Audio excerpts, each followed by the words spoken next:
My happy marriage didn't last long. We were married for 2 years, and I still had strong feelings for my husband. I spent every day focusing on him, trying to stay attractive and take care of myself. But then I discovered that my husband was cheating on me. The woman he was seeing was very important to him. I decided I wanted a divorce. One afternoon, I thought my husband John was at work, but he unexpectedly came home with his lover. He had divorce papers with him. His lover, who had a blank expression, was there too.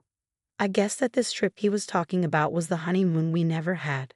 We only went on that trip because I got an unexpected bonus, and John suggested we go. We decided to go at the last minute, and I ended up paying for it. John told me that his ex-girlfriend and current lover contacted him during our honeymoon, and that's when he realized he still loved her.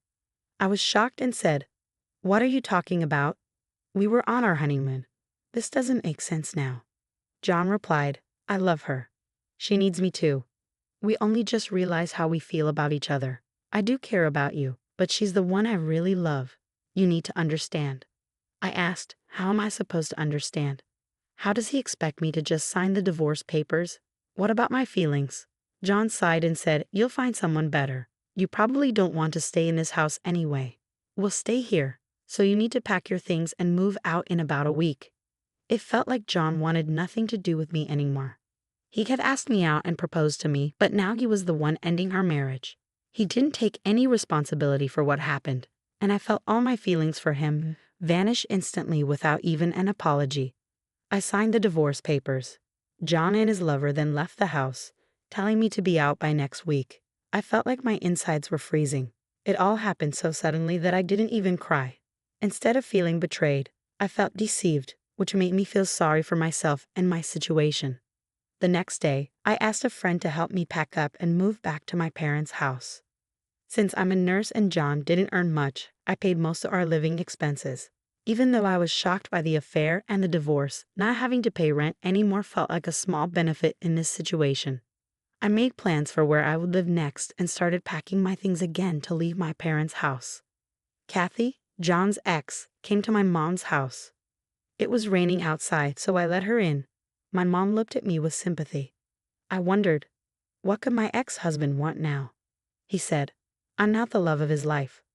I wondered if John was here to ask me to come back or if he wanted money. I felt bad for assuming, but given how much he spent and complained about money while we were married, it made sense to think that might be the reason. Maybe he left something behind. I decided to go to the living room to hear what he wanted. "What do you want?"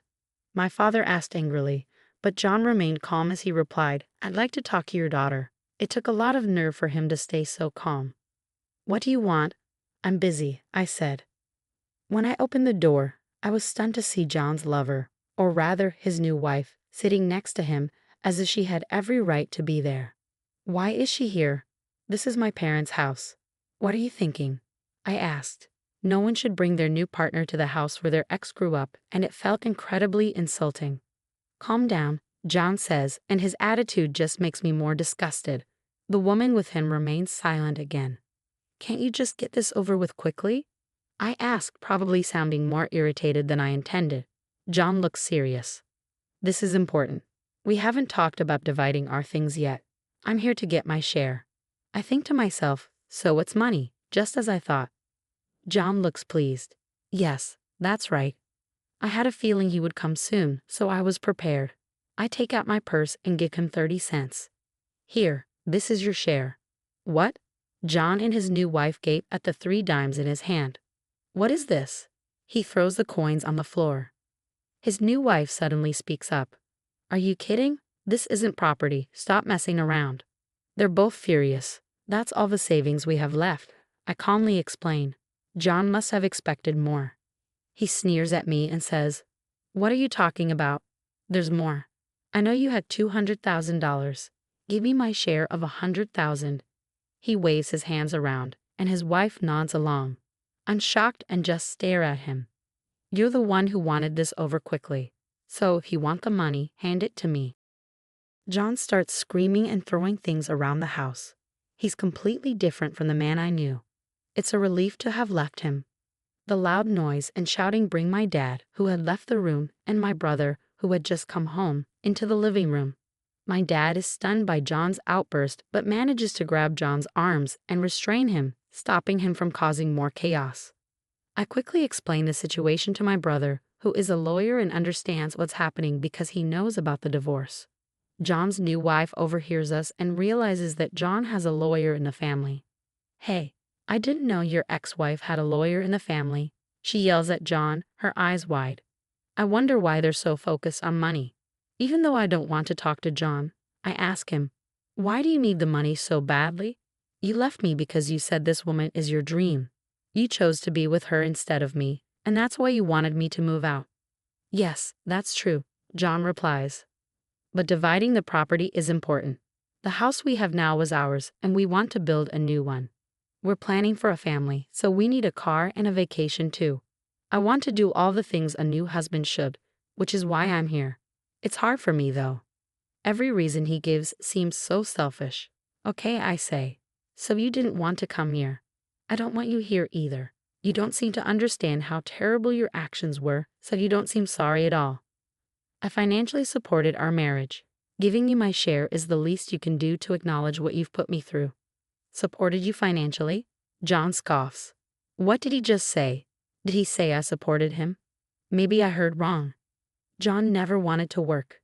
He would come home as soon as he could to play online games and would take days off whenever he didn't feel like working, using up all his paid leave while pretending to be sick. John never intended to earn more money and took full advantage of the fact that I was a well-paid nurse. I covered all our living expenses. He would occasionally hand me $100 when he felt like it, but honestly, it felt like he was just an unemployed boyfriend living in my apartment without contributing. John never did any of the housework. Maybe if he had at least acknowledged my hard work, I could understand better, but I'm deeply disappointed by his unreasonable claim that I financially supported our marriage. I was the one paying all the living expenses. How can you say that? Based on what you just said, you should actually give me back the 30 cents I just gave you. What are you talking about? You really don't understand anything, do you? John's new wife interrupts. I'm sure you were excited when you heard about my savings, but I have some bad news for you, I say calmly, as John and his wife glare at me. At this point, my brother speaks up for me. "Excuse me, I'm Henry Thompson, and I'm a lawyer. Let me clarify things for my sister. Only the savings made during the marriage are divided as property. Any money saved before the marriage remains the personal property of the individual. My sister saved up the $200,000 before the marriage, so it's her own money and can't be divided with you. The only amount left in your share account is 60 cents, so your share is half of that, which is 30 cents. There's no point in arguing about this. It seems my sister was saving for your future, but I believe you've spent it all on the woman sitting next to you." Henry speaks calmly, and John and his wife look shocked. John tries to respond. What my brother just said was as Catherine's brother, but now let me speak as her attorney. My client is requesting compensation from you. Why haven't you made this payment yet? I had requested compensation, I explain, but John only paid part of it. I was wondering why the rest wasn't paid, which is why I had my brother step in. My actual lawyer is his colleague, but since we didn't expect John to show up today, Henry is representing my lawyer.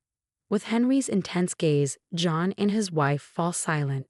You were asking for a share despite being the one who had the affair and caused the divorce. It doesn't make sense for you to ask for anything. It looks like you've already spent the money my sister had saved up for both of you. My sister's request is that you return the full amount you owe her and pay the compensation. That's impossible. John's new wife protests. Honey, let's stop this. We can't push this any further.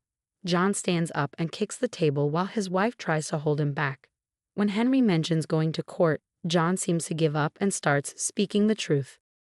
John admits, after the divorce, I lost my job, and since my wife is unemployed too, we started borrowing money. Now we're in so much debt that we can't pay the compensation. When we were trying to find a way to earn money, we remembered your savings and thought you might give us half if we talked about dividing the property. I'm stunned and speechless as they completely change their attitude and beg for my help. My brother, standing next to me, shakes his head to signal that I shouldn't listen to them. I have no sympathy for their situation and tell them they still need to pay back the compensation and my savings. I then ask my brother and father to show them out. The last few hours have felt like a storm. My mom returns to the room with a sigh of relief and starts cleaning up. My dad, furious, says what a terrible man John is and helps her. My brother rubs my back and says, "You did nothing wrong. What you did today and the divorce were both right. You should be confident." He adds that we need to ensure they pay the compensation and immediately calls his colleague. "All of us at the law firm are on your side," he says. I'm exhausted. I say, "Mom, you did an amazing job.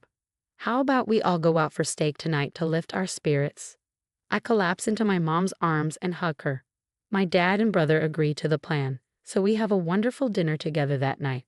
Later, with help from my brother, his colleague, and the law firm, I get back the compensation and my used savings.